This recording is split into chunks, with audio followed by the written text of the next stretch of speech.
Bonjour à tous et bienvenue dans cette nouvelle vidéo. Aujourd'hui, nous allons tenter d'expliquer simplement et efficacement ce qu'est le dropshipping. Tout d'abord, commençons par une définition. Pour ceux qui ne le sauraient pas, dropshipping signifie en français livraison directe. Et si on prend une définition relativement officielle, nous avons le dropshipping est une forme de e-commerce par laquelle le site vendeur ne possède pas de stock et fait livrer le client final directement par son fournisseur sans le plus souvent que le client ne le sache. Le principe du dropshipping peut être utilisé pour une partie de l'assortiment du site marchand ou pour la totalité de l'offre. Après avoir vu cette définition vraiment littéraire, je pense qu'il convient de voir schématiquement ce que cela donne. Donc, tout d'abord, nous avons le client. Le client passe commande sur un site internet qui est en réalité le vôtre, puis cette commande est transmise à vous-même.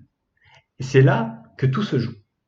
En effet, là où un e-commerçant classique enverrait son propre stock au client, ici, il n'en est rien, puisque vous transférez la commande initiale à un grossiste, souvent d'ailleurs à l'étranger.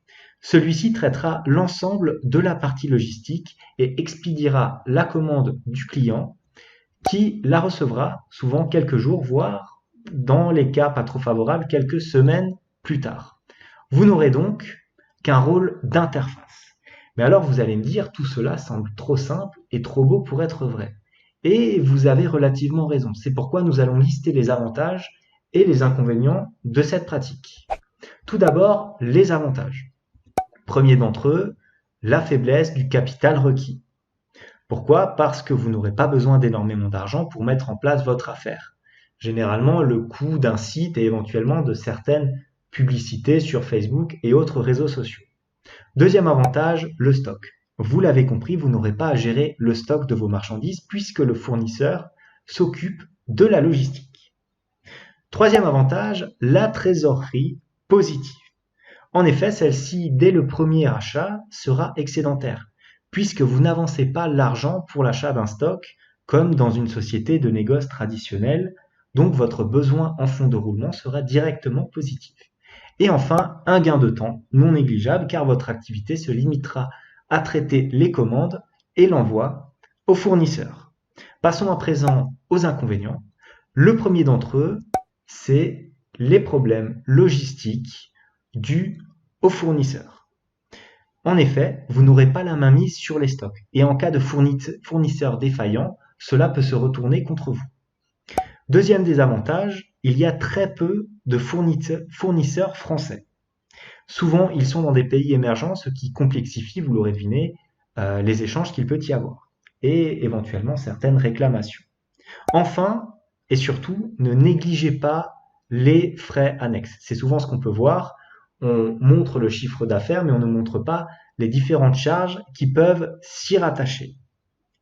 En effet, qui dit fournisseur, par exemple, étranger, dit hausse des frais de port qui peuvent s'avérer conséquents en fonction de la distance de vos fournisseurs. Alors que souvent, certains formateurs en dropshipping, d'ailleurs, vous disent qu'il faut offrir les frais de port à vos différents clients, ce qui diminue d'autant votre marge. De même, il conviendra de veiller aux charges sociales dont il faudra s'acquitter si vous souhaitez créer votre société en France, que cela soit sous le statut d'auto-entrepreneur, que ce soit une SAS ou une SARL. Voilà pour ce qui était de cette petite introduction. Je vous donne rendez-vous dans une prochaine vidéo où on abordera les différentes structures d'entreprise à utiliser si vous souhaitez créer votre société de dropshipping en France. En attendant, n'hésitez pas à vous abonner à la chaîne et à me dire en commentaire les sujets que vous souhaiteriez que j'aborde. Bref, à bientôt pour une nouvelle vidéo.